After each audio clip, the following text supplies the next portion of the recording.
నమస్తే. తెలంగాణ రాష్ట్ర అసెంబ్లీ సమావేశాలు ఈరోజు 10 గంటల నుంచి 10:30 నుండి మొదలు కాబోతున్నాయి. మరి ముఖ్యంగా ఈ తెలంగాణ రాష్ట్ర అసెంబ్లీలో ప్రధానంగా నీళ్లపై చర్చ జరిగే అవకాశాలు ఉన్నాయి. మరి ముఖ్యంగా అది పాలమూరు రంగారెడ్డి కావచ్చు, అదేవిధంగా కాళేశ్వరం ప్రాజెక్టులలో జరిగినటువంటి అవకతవకల మీద ఏ రకంగా తెలంగాణ రాష్ట్రానికి గత 10 ఏళ్లలో బీఆర్ఎస్ ప్రభుత్వం నీళ్ల విషయంలో జరిగినటువంటి అన్యాయాల గురించి అయితే ఈరోజు ప్రధానంగా చర్చ జరిగే అవకాశాలు ఉన్నాయి.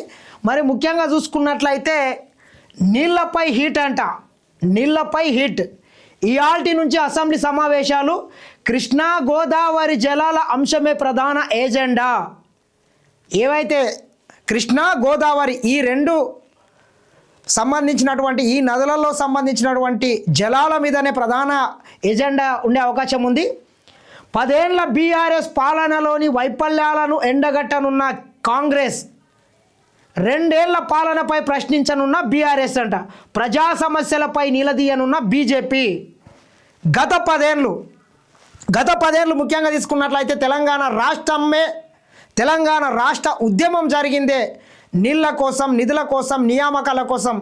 ఆ రోజు ఆనాడు 1200 మంది ఆత్మ బలిదానం చేసుకొని తెలంగాణ రాష్ట్రం వస్తే, వచ్చిన తెలంగాణ రాష్ట్రంలో కూడా ముఖ్యంగా ఏదైతే కృష్ణానది పరివాహక ప్రాంతం ఏదైతే ఉంటుందో, ఉమ్మడి మహబూబ్ నగర్ జిల్లా కావచ్చు, నల్గొండ జిల్లా కావచ్చు, ఈ ప్రాంతం మొత్తం కూడా పక్కనే కృష్ణానది వారుతుంటుంది. కానీ ఈ ప్రాంతం మొత్తం ఎడారిని తలపిస్తుంటుంది.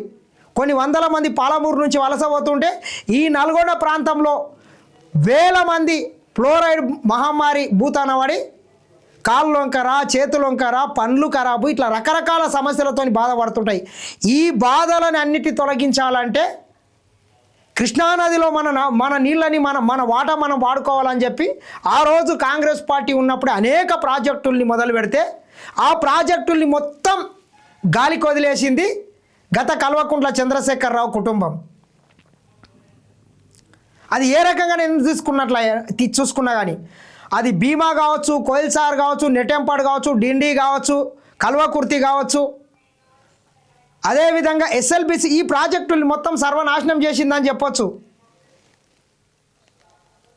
అదేవిధంగా ఆ రోజు కాంగ్రెస్ పార్టీ జూరాల ప్రాజెక్టు నుంచి నీటిని తీసుకొని ఈ ఉమ్మడి నల్గొండ కావచ్చు, పాలమూరు కావచ్చు, రంగారెడ్డి ప్రాంతానికి నీళ్ళు ఇవ్వాలని ప్లాన్ చేస్తే కల్వకుంట్ల చంద్రశేఖరరావు వచ్చిన తర్వాత ఆ ప్రాజెక్టుని కూడా మొత్తం ఏదైతే జూరాల నుంచి చాలా వరకు గ్రాయిడ్ ద్వారా నీళ్ళు వస్తున్నాయి దాన్ని కూడా పక్కన పెట్టి కింద శ్రీశైలంకి వచ్చి మళ్ళీ సేమ్ ఎత్తిపోతల ఒకదానిలోకి వెళ్ళి ఒకటి ఎత్తిపోయాలని దాన్ని కూడా 10 ఏళ్ళు సోయి లేకుండా పట్టించుకోకుండా ఆయన కాళేశ్వరం మీద పెట్టినటువంటి శ్రద్ధ పాలమూరు రంగారెడ్డి మీద పెట్టలేదు.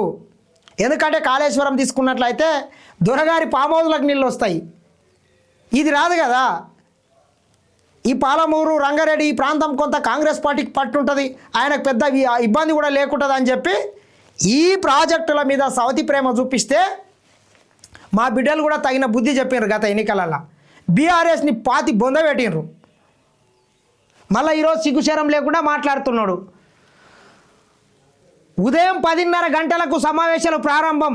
తొలి రోజు మాజీ ఎమ్మెల్యేలు రామరెడ్డి దామోదర్ రెడ్డి, కొండా లక్ష్మారెడ్డికి సంతాప తీర్మానాలు. 7 ఆర్డినెన్స్ బిల్లులను ప్రవేశపెట్టనున్న ప్రభుత్వం.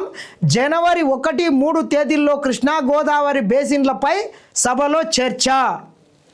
జనవరి 3 తారీఖు తర్వాత జనవరి 3 తారీఖు రోజు ఈ కృష్ణా గోదావరి బేసిన్లలో జరిగినటువంటి అవకతవకల మీద చర్చించాలని చెప్పి సభ తీర్మానిచ్చింది.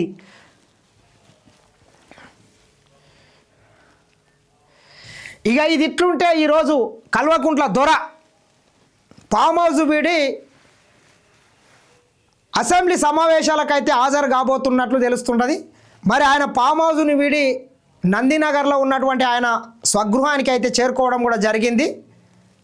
గత లాస్ట్ టైం ఆయన మామూలుగా అయితే మార్చ్ అసెంబ్లీ సమావేశాలకు ఒక్కరోజు మాత్రమే వచ్చి సంతకం పెట్టిపోయాడు. మామూలుగా శాసనసభ సమావేశాలు జరిగితే 6 నెలలకు ఒక్కసారైనా ఎమ్మెల్యేలు వచ్చి, ఎమ్మెల్యేలు కావచ్చు అందరూ అసెంబ్లీ రికార్డులో సంతకం పెట్టాల్సిన అవసరం ఉంటుంది. కాబట్టి మరి సంతకం గురించి వచ్చిందా, ఇంకా ఏంది అనేటటువంటిది కొంత వేచి చూడాల్సిన అవసరం అయితే ఖచ్చితంగా ఉన్నది. ఏది ఏమైనా ఈ తెలంగాణ రాష్ట్ర ప్రతిపక్ష నాయకునిగా ఆయన కూడా అసెంబ్లీలో పాల్గొని ఆయన సలహాలు సూచనలు ఆయన అనుభవం అంతా రంగరించి ఈ ప్రభుత్వానికి ఏదైనా సలహాలు సూచనలు ఇవ్వాలని మనం కోరుకుందాం. కానీ మరి ఆయన ఇట్లా వచ్చి అట్లా సంతకం పెట్టి వెళ్ళిపోయే అవకాశాలు ఎక్కువగా ఉన్నాయి. చూద్దాం మరి ఏ రకంగా వస్తున్నాడు, ఎందుకు వస్తున్నాడు అనేటటువంటిది కూడా చూడాల్సిన అవసరం అయితే ఉంది. 9 నెలల తర్వాత రాకనంట చివరిసారిగా మార్చి 12న హాజరు, నీళ్లపై చర్చలో పాల్గొంటారా అనే దానిపై సందేహాలంట. మరి నిజంగా చెప్పాలంటే నీళ్లపై జరిగేటటువంటిది ప్రధానమైనటువంటి చర్చ కాబట్టి ఖచ్చితంగా ఈ నీళ్లపై జరిగేటటువంటి చర్చలో కేసీఆర్ పాల్గొంటాడా, మరి లేకపోతే ఇట్లా వచ్చి అట్లా అసెంబ్లీకి ఏదో ఇట్లా కొత్త సుట్టంలాగా వచ్చి వెళ్ళిపోతాడో చూడాల్సిన అవసరం అయితే ఖచ్చితంగా ఉన్నది. రావాలనే కోరుకుందాం, చర్చలో పాల్గొనాలని మనం కూడా అనుకుందాం. కానీ మరి ఆయనకు వీలవుతుందా లేదా, ఎందుకంటే ఫామ్ హౌస్లో ఆయనకు రకరకాల పనులు ఉంటాయి. అసెంబ్లీ సమావేశాలకు కేసీఆర్ హాజరైన కృష్ణా జలాలపై చర్చల్లో పాల్గొంటారా లేదా అనే దానిపై సందేహాలు కొనసాగుతున్నాయి. వాస్తవానికి సభను కనీసం ప్రతి 6 నెలలకోసారైనా నిర్వహించాలన్న రూల్ ఉంది. కానీ దాని ప్రకారమే ఎమ్మెల్యేలు కూడా కనీసం 6 నెలలకు ఒకసారైనా వచ్చి సంతకం పెట్టాల్సి ఉంటుంది. చివరిగా మార్చి 12న అసెంబ్లీకి హాజరైన కేసీఆర్ ఆ తర్వాత 6 నెలలకు ఆగస్టులో నిర్వహించిన సమావేశాలకు మాత్రం హాజరు కాలేదు. దీంతో సంతకం కూడా చేయలేదు కాబట్టి మరి సంతకం చేయడానికి వస్తుండా ఇంకో దానికి వస్తుండా చూడాల్సిన అవసరం అయితే ఉంది. బీఆర్ఎస్ అధినేత అసెంబ్లీ ప్రతిపక్ష నేత కేసీఆర్ అసెంబ్లీ సమావేశాలకు హాజరు కానున్నారు. 9 నెలల తర్వాత ఆయన సభ గడప తొక్కనున్నారు. కాంగ్రెస్ అధికారంలోకి వచ్చినప్పటి నుంచి కేసీఆర్ కేవలం 2 సార్లే అసెంబ్లీకి వచ్చారు. చివరిసారిగా ఆయన ఈ ఏడాది మార్చిలో నిర్వహించిన బడ్జెట్ సెషన్కు హాజరయ్యారు. మార్చి 12న గవర్నర్ ప్రసంగం రోజు అసెంబ్లీకి వచ్చిన కేసీఆర్ దాదాపు 40 నిమిషాల పాటు సభలో గడిపారు. ఆ తర్వాత మళ్ళీ అసెంబ్లీ వైపు చూడలేదు. కాళేశ్వరం జ్యుడిషియల్ కమిషన్ రిపోర్ట్ చర్చ సందర్భంగా ఆగస్టు 30, 31, సెప్టెంబర్ 1న నిర్వహించిన సెషన్కు ఆయన హాజరు కాలేదు. పాలమూరు రంగారెడ్డి ప్రాజెక్టు ఇష్యూ నేపథ్యంలో ఇటీవల కేసీఆర్ తెలంగాణ భవన్లో బీఆర్ఎస్ నేతలతో సమావేశం నిర్వహించారు. ఇక తానే రంగంలోకి దిగుతానని తోలు తీస్తానంటూ హెచ్చరించారు. ఈ క్రమంలోనే పాలమూరు రంగారెడ్డి ప్రాజెక్టు కృష్ణా నీళ్ల వాటలు గోదావరి జలాలపై చర్చించేందుకు ప్రభుత్వం సోమవారం నుంచి అసెంబ్లీ సెషన్ను నిర్వహించనున్నట్టు ప్రకటించింది. దీనికి సంబంధించి ఇప్పటికే ఇటు అధికార పక్షం అటు ప్రతిపక్షాలు అస్త్రాలను సిద్ధం చేసి పెట్టుకున్నాయి. సభలో పాల్గొనేందుకు కేసీఆర్ ఆదివారం మధ్యాహ్నమే ఎర్రవల్లి ఫామ్ హౌస్ నుంచి బయలుదేరి బంజారా హిల్స్ నందినగర్లోని తన నివాసానికి చేరుకున్నారు. మరి ఒక రోజు ముందే వచ్చిండు కాబట్టి ఈ సమావేశాల్లో పాల్గొంటాడా లేదా అనేటటువంటిది చూడాల్సిన అవసరం అయితే ఖచ్చితంగా ఉన్నది. ఏది ఏమైనా కేసీఆర్ కూడా ఈ సమావేశాల్లో మొత్తం అసెంబ్లీ సెషన్లో మొత్తం పాల్గొని తన సలహాలు సూచనలు కూడా ఏమైనా ఇవ్వాలి.